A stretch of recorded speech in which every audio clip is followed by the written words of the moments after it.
This is the last Ukrainian checkpoint before the Russian border. And it's under pressure.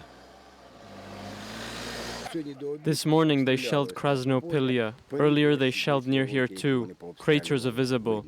They are targeting checkpoints, and they're also hitting local people. In Krasnopilya, the nearest town, a shell landed in this vegetable garden. No one was hurt, but the blast blew out all the windows.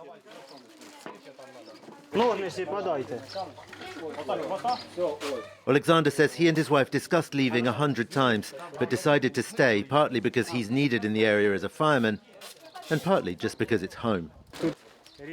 Here I have all my friends, colleagues, everyone I know.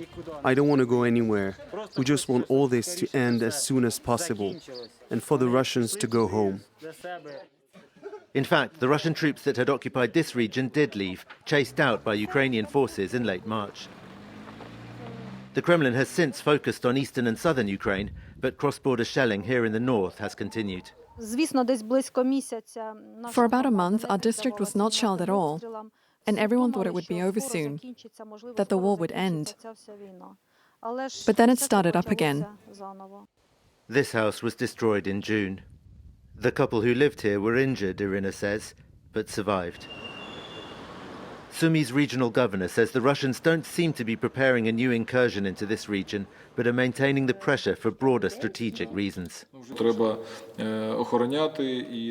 We have to defend the border and make sure they don't try to cross the liberated regions. And this continued shelling allows them to divert Ukrainian forces away from the active front lines.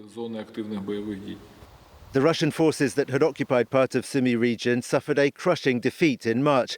One of their destroyed tanks is visible behind me as evidence of that. But the danger posed to the civilian population here and to the Ukrainian armed forces defending this region has absolutely not gone away.